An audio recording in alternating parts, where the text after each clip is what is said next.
Hello everyone, myself Khyati Vyas from JMP English Medium Saraswati Group of Education.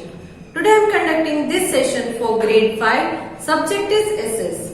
We are starting with the new chapter, chapter number 6, our rights and duties. And this is my session number 1 for this chapter. So, our rights and duties, what do you get to know when I talk about this sentence? Do you have any idea?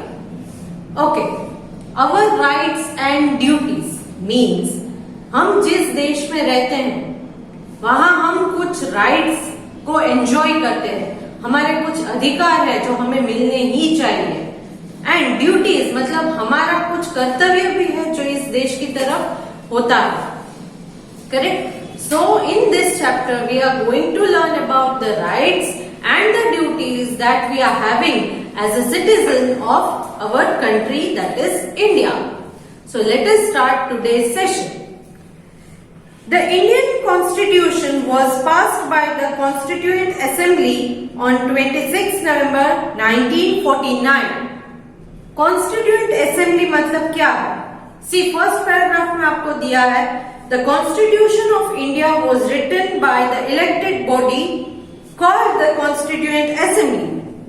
मतलब के India का जो constitution है, constitution मतलब एक ऐसा लेख होता है या एक ऐसी बुक है जिसके अंदर इंडिया के जो सिटीजन्स हैं उन लोगों को कौन से रूल्स एंड रेगुलेशंस फॉलो करने हैं, उनके क्या अधिकार है, क्या ड्यूटीज है, ये सारी चीजें लिखी हुई है. करेक्ट. तो उसे कहेंगे कॉन्स्टिट्यूशन. तो कॉन्स्टिट्यूशन जब इंडिया का बना 1947 में, जब इंडिया को इंडिपेंडेंस मिला, तब हमारे लिए बहुत जरूरी हो गया था कि कुछ रूल्स रेगुलेशंस को बनाया जाए. जैसे कोई भी स्कूल होती है तो उस स्कूल के भी कोई रूल्स एंड रेगुलेशंस होते हैं. करेक्ट. तो उसी तरह एक देश को चलाने के लिए भी इन सब चीजों की जरूरत होती है. तो उस वजह से कुछ इलेक्टेड मेंबर्स या सिलेक्टेड पर्संस को इकट्ठा करके एक बॉडी बनाई गई. बॉडी मतलब क्या है? एक ग्रुप बनाया गया और उन लोगों को ये ड्यूटी दी गई थी कि आप इन लॉज रूल्स रेगुलेशंस को फ्रेम करो. फ्रेम करो मतलब बनाओ. करेक्ट. तो वो जो है उसे कहते हैं कॉन्स्टिट्यूएंट असेंबली. और इन कॉन्स्टिट्यूएंट असेंबली के जो पर्सन्स थे उन्होंने कॉन्स्टिट्यूशन को बनाया था 26 नवंबर 1949 में and came into effect on 26 जनवरी 1950. और फिर उसे सब लोगों को दिखाकर उसका अप्रूवल लेना पड़ता है कि भाई इसमें कोई पॉइंट छूट तो नहीं गया, सारे पॉइंट्स करेक्ट है या नहीं, सब लोगों के लिए ये मान्य है या नहीं. तो वो सारा चीज खत्म हो गया था 26 जनवरी 1950 को. डू यू रिमेम्बर 26 जनवरी को हम क्या सेलिब्रेट करते हैं? Yes, Republic day. और ये रिपब्लिक डे इसीलिए हम सेलिब्रेट करते हैं क्योंकि उस दिन हमारा कॉन्स्टिट्यूशन जो है वो इफेक्ट में आया था. Correct. So the Indian constitution was passed by the constituent assembly on 26 November 1949. 26 नवंबर 1949 को ये बनकर रेडी हो गया था और फिर उसे अप्रूवल के लिए दिया गया था and came into effect on 26 जनवरी 1950. और फिर सब चेक होके इफेक्ट में कब आया, कब से उसे प्रैक्टिस करने लगे? 26 जनवरी 1950. The constitution is the supreme law of the land. Constitution का मतलब क्या है? Supreme law of the land. Supreme law of the land मतलब जिस देश में आप रहते हो, जिस धरती पर आप रहते हो, वहां का जो लॉ है, वहां के रूल्स एंड रेगुलेशंस है, उन सारे रूल्स एंड रेगुलेशंस को लिखा है. मीनिंग्स में भी दिया है. Constitution is the system of law and basic principle that a state, a country और an organisation is governed by. उस देश में रहने वाले हर एक इंसान के लिए, हर एक सिटीजन के लिए उसे फॉलो करना कंपल्सरी हो जाता है. Besides the English version, there is also an official Hindi translation of our constitution. हमारा कॉन्स्टिट्यूशन इंग्लिश में लिखा गया था, बट इसकी एक कॉपी हिंदी में ट्रांसलेट करके भी बनाई गई है. Every law enacted by the government must conform the constitution. कोई भी लॉ हो जिसको हमारी गवर्नमेंट जो है वो पास करती है, तो वो कॉन्स्टिट्यूशन के मुताबिक होनी चाहिए. कोई भी लॉ ऐसे ही अपने आप कोई भी बना नहीं सकता है. अगर वो कॉन्स्टिट्यूशन के अनुसार है तो ही उसे माना जाएगा. We celebrate Republic Day every year on 26 January to celebrate the adoption of our constitution. तो 26 जनवरी को एवरी ईयर हम रिपब्लिक डे इसीलिए मनाते हैं क्योंकि उस दिन हमारे कॉन्स्टिट्यूशन को एडॉप्ट किया गया था, उसका जो प्रैक्टिस है उसे स्टार्ट किया गया था. Our constitution lays down certain rights and duties for the people of India to help them lead better lives and act as responsible citizens.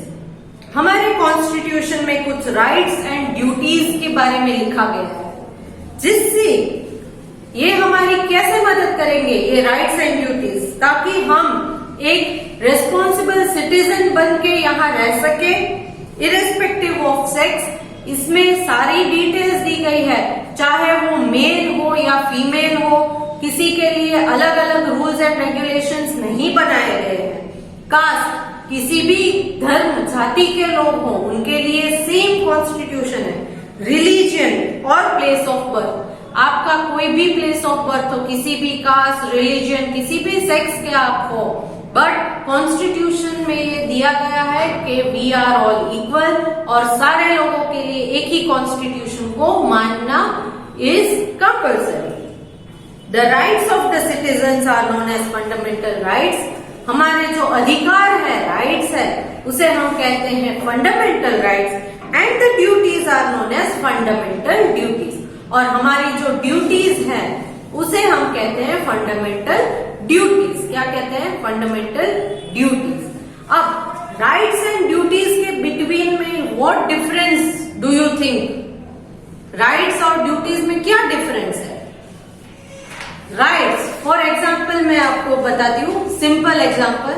आप आपके घर में रहते हो, करेक्ट? तो वहां पर आप खाना खाते हो, नहाने जाते हो, खेलते हो, रात को सोते हो, तो ये आपके राइट्स है. क्यों? क्योंकि आप उसी घर में रहते हो, तो you have the right to do that. But उसके आगे आपकी ड्यूटीज भी आती है अपने घर के तरफ. क्या ड्यूटीज है? कि आपके घर को आप नीट एंड क्लीन रखते हो, अपना खुद का कोई काम है, स्कूल बैग्स है या वो सब अरेंज करना, वो आप करते हो, करेक्ट? फिर आपकी अगर एल्डर ब्रदर या सिस्टर है तो उसके भी कुछ ड्यूटीज होती है. जैसे एल्डर सिस्टर है आपकी बड़ी बहन, तो मम्मा को किचन में हेल्प करवा देती है, करेक्ट? मम्मा पापा नहीं है तो घर में आपको ध्यान रखना पड़ता है, तो ये आपकी ड्यूटी हो जाती है. तो राइट्स एंड ड्यूटीज का मतलब यही है. राइट्स का मतलब कि आप घर में रहते हो तो आपको क्या क्या अधिकार मिलते हैं, और ड्यूटीज का मतलब ये है कि उस घर के प्रति आपका भी कोई कर्तव्य होना चाहिए, correct? Now let us start with fundamental rights. हमारे कौन कौन से अधिकार हैं इस देश में? First let me read. There are 6 fundamental rights provided to Indian people. India के सिटीजन्स को 6 फंडामेंटल राइट्स दिए गए हैं. कौन कौन से हैं वो? Right to equality, right to freedom, right against exploitation, right to freedom of religion, cultural and educational rights and right to constitutional remedies. ये 6 राइट्स है जो हमको दिए गए हैं as a citizen of India. Now let's study these rights in detail. इनमें से एक एक राइट्स के बारे में डिटेल स्टडी कर लेते हैं. First one is right to equality. When we hear this word equality, it directly strikes to our mind. Equality मतलब किसी के साथ भेदभाव नहीं करना, उसे कहते हैं इक्वालिटी. सबको एक जैसा ट्रीट करना, उसे कहते हैं इक्वालिटी. तो राइट टू इक्वालिटी यही है। Our constitution guarantees equality for all people of the country. हमारे कॉन्स्टिट्यूशन में दिया गया है कि हमारी कंट्री में रहने वाले हर एक लोग एक दूसरे को समान ट्रीट करेंगे, इक्वली ट्रीट करेंगे। No one can be treated unfairly on the basis of sex, caste, religion or place of birth. किसी को भी हम इनइक्वल या अनइक्वल, अनफेयरली ट्रीट नहीं कर सकते। क्यों?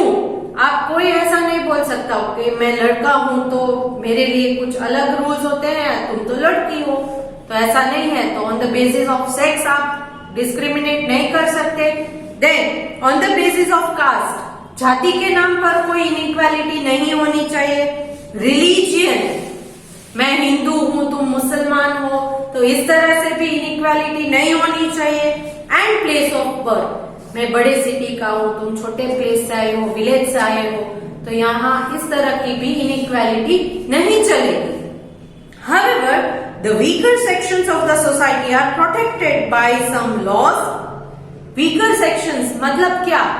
कुछ ऐसे लोग जो बहुत ही कम है संख्या में, तो उन वीकर सेक्शंस है, उनको कुछ प्रोटेक्शन दिए गए हैं हमारी लॉ की तरफ से। प्रोटेक्शन क्यों? ताकि कोई उनके साथ अनफेयर ना करे, कोई उनके साथ अन्याय ना करे, इसलिए उन्हें प्रोटेक्शन अलग से दिया गया है। क्या है? For example, by reserving seats for them in school, colleges and government job. जैसे कि इन वीकर सेक्शन वाले लोगों के लिए अलग से स्कूल्स में, गवर्नमेंट जॉब्स में, कॉलेजेस में सीट्स रिजर्व की जाती है। फॉर एग्जाम्पल, कोई अगर बहुत ही गरीब हो तो क्या उसे एजुकेशन नहीं मिलनी चाहिए? गरीबों के बच्चों को एजुकेशन नहीं मिलनी चाहिए।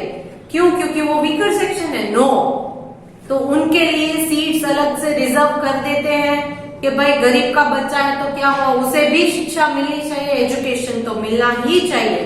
तो तब इन वीकर सेक्शंस के लोग, चाहे वो किसी भी प्रकार से वीक हो, उनके लिए सीट्स रिजर्व की जाती है। Practice such as untouchability are punishable by law.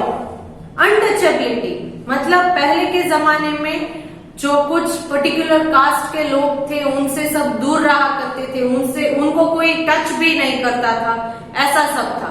But that was all in the past, बहुत साल पहले की बात है। आज वो प्रैक्टिस नहीं होती है। आज हम सब इक्वल है, और आज अगर ऐसा कोई किसी को ट्रीट करता है तो ये पनिशेबल ऑफेंस है, ये गुनाह माना जाता है, इसके लिए जेल भी हो सकती है। क्यों? क्योंकि हमारा कॉन्स्टिट्यूशन कहता है कि हम सब इक्वल है, तो किसी के साथ भी ऐसे अनफेयर नहीं होना चाहिए। In the earlier days rulers gave their subjects title. पहले के जमाने में राजा महाराजा अपने सब्जेक्ट्स यानी अपनी प्रजा में से कोई चुनिंदा कुछ लोगों को अलग अलग टाइटल्स दिया करते थे। टाइटल्स का मतलब क्या है? Position with special right. उनकी एक अलग पोजीशन होती है और उनके लिए अलग ही राइट्स, जो नॉर्मल कॉमन पीपल के राइट्स नहीं होते, उससे कुछ ज्यादा राइट्स, अधिकार इनको दिए जाते थे। Which were positions with special rights. Titles का मतलब position with special rights. This has been since abolish. वो भी एबॉलिश की गई है कॉन्स्टिट्यूशन के मुताबिक। क्यों? क्योंकि सबके राइट्स एक जैसे होने चाहिए, किसी को स्पेशल ट्रीटमेंट नहीं मिलनी चाहिए। So this was all regarding right to equality. मतलब सब लोग एक समान है, चाहे वो गर्ल है, बॉय है, किसी भी कास्ट के हैं, किसी भी रिलीजन के हैं, या किसी भी प्लेस से बिलोंग करते हो, but we are all equal. Next one is right to freedom. Every citizen in this country has the freedom to speech and is free to express his or her thought. Right to freedom, आजादी है हमें। किस चीज की आजादी? सबसे पहले speech, अपना ओपिनियन, अपने व्यूज दूसरे के साथ अगर शेयर करना है, अगर आप कहीं काम करते हो, स्कूल में पढ़ाई के लिए जाते हो, तो आपके जो व्यूज है, आपके ओपिनियंस है, वो आप दूसरों के साथ शेयर कर सकते हो। ये फ्रीडम आपको दी गई है, करेक्ट। अगर आपको हॉलीडे चाहिए तो you have the right for that. कैसे? आप टीचर से बात करो कि भाई मेरे घर में ये फंक्शन है और मुझे हॉलीडे चाहिए, तो वो आप बातचीत करके सॉर्ट कर सकते हो, correct. So everybody has the right to speak and express his or her thought. अपने अपने ओपिनियन दे सकते हैं। They can assemble peacefully without arms. Arms मतलब यहाँ कोई भी जात के वेपन्स, हार्मफुल वेपन्स को आर्म्स कहा जाता है। तो आप कहीं भी गैदरिंग कर सकते हो, करेक्ट। शादी ब्याह है तो कोई परमिशन की जरूरत नहीं होती, आप गैदरिंग कर सकते हो, मगर वो पीसफुली होनी चाहिए और विदाउट आर्म्स, वहां कोई भी किस्म के वेपन्स नहीं होने चाहिए। Then form unions and association. अलग अलग यूनियंस, अलग अलग एसोसिएशंस बनते रहते हैं, करेक्ट। ये समाज वो समाज ऐसा होता है, तो इस तरह से उसके भी अधिकार हैं हमारे पास। And move to settle in any part of the country. और हमारे ही कंट्री में किसी भी पार्ट में आप जाकर रह सकते हो। फॉर एग्जाम्पल, यहाँ से अगर आप बोलो कि मुझे अहमदाबाद जाके सेटल होना है, तो आपके पास वो राइट भी होता है। कुछ लोग मुंबई जाके सेटल होते हैं, दिल्ली जाकर सेटल होते हैं, वो लोग यहाँ आकर सेटल हो जाते हैं। तो कैसे ये पॉसिबल है? क्योंकि हमारा कॉन्स्टिट्यूशन है, वो इस चीज का अधिकार हमें देता है कि हम अपने कंट्री के अंदर किसी भी प्लेस में जा सकते हैं। But mind it is only with in our own country. They can practice any trade they want. अगर आपको कोई बिजनेस करना है तो वो आप अपनी चॉइस का बिजनेस कर सकते हो, उसके लिए कोई आपको रोक नहीं सकता है। ये अधिकार भी हमारे पास है, ये फ्रीडम भी हमारे पास है। However, all these freedoms come with restriction, but इन सारी फ्रीडम्स में restrictions हैं, कुछ रोक लगाई जाती है। जब हमारे कंट्री में कोई भी फ्रीडम को मिसयूज करता है, तब वहां पर रिस्ट्रिक्शन आ जाते हैं, उन्हें रोकना पड़ता है। Just because one is free to do anything does not mean that somebody else's freedom should be affected। एक को फ्रीडम दिया गया है, इसका मतलब ये नहीं है कि आप दूसरे को फ्रीडम, दूसरे का जो फ्रीडम है उसे आप नुकसान पहुंचाओ। ये नहीं होना चाहिए। आप किसी भी फ्रीडम को एंजॉय कर सकते हो, but take care of that other person does not get affected, adverse effect, उसका खराब परिणाम दूसरे के ऊपर नहीं होना चाहिए। तो ये सारी फ्रीडम जो है वो रिस्ट्रिक्शंस के साथ है, मगर रिस्ट्रिक्शन जो है वो आपको समझने हैं कि क्या रिस्ट्रिक्शंस है। रिस्ट्रिक्शन का मतलब ये नहीं है कि आपको रोक रहे हैं, मगर रोकना कब आएगा कि आप अगर अपनी फ्रीडम को एंजॉय कर रहे हो एट द कॉस्ट कि अदर्स आर गेटिंग अफेक्टेड। आप रात को 2 बजे जोर जोर से म्यूजिक बजाओगे तो क्या होगा? राइट तो है, आपको फ्रीडम तो है, बट तब क्या होगा? आपके नेबर्स डिस्टर्ब होंगे। तो डू यू थिंक कि वो करेक्ट है? तब आपने अपनी फ्रीडम का मिसयूज किया है। तो ये सारी चीजें आपको ध्यान रखनी चाहिए। Next, the right to education act of 2009 entitles all children between the age of 6 and 14 to free and compulsory education। Right to education act 2009 में इस राइट को बनाया गया था। इसके अनुसार सारे बच्चे between the age of 6 to 14 के बीच के जो बच्चे हैं, उन सारे बच्चों को एजुकेशन, शिक्षा का अधिकार है। उन सारे बच्चों को शिक्षा मिलनी ही चाहिए, एजुकेट होना ही चाहिए।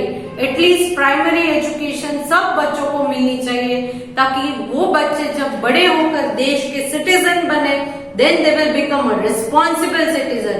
अगर उन्हें पढ़ना लिखना नहीं आएगा तो देश, हमारी कंट्री डेवलप नहीं हो पाएगी। This act requires all privately owned schools to reserve 25% of seat for children from poor families। और इस लॉ के अनुसार जो एजुकेशन का है 2009 में पास हुआ था, इसके अनुसार प्राइवेट स्कूल जो है वहां पर भी 25% सीट्स जो है वो पुअर बच्चों के लिए रिजर्व रखी जाती है, ताकि गरीब बच्चे जो अफोर्ड नहीं कर पाते हैं शिक्षा, उनको भी उन्हें एजुकेशन देना पड़ेगा। Next comes right against exploitation. Exploitation मतलब क्या? किसी का शोषण करना, उसे कहते हैं एक्सप्लॉयट करना। शोषण कैसे किया जाता है? सिंपल एग्जांपल मैं देती हूं। अगर आपके पापा की कोई शॉप है, उस शॉप में कोई स्टाफ अगर काम करता है तो उसके अगेंस्ट आप उसे सैलरी पे करते हो, करेक्ट? बट अगर कोई ऐसा इंसान है कि शॉप में स्टाफ काम करते हैं और उसे सैलरी नहीं दी जाती है, तो उसे हम कहेंगे एक्सप्लॉइट करना। क्या कहेंगे? एक्सप्लॉइट करना। या ऐसा भी हो सकता है कि काम 3-4 दिन का करवाया और सैलरी सिर्फ 1 दिन की ही दी, तो उसे कहेंगे एक्सप्लॉइट करना, करेक्ट? तो एक्सप्लॉइटेशन सिर्फ इसी चीज से नहीं होती है, अलग अलग तरीके होते हैं एक्सप्लॉइट करने के भी।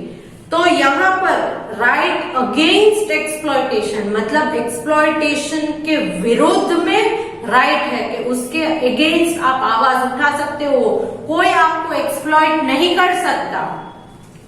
No individual can be forced to work against his or her wish.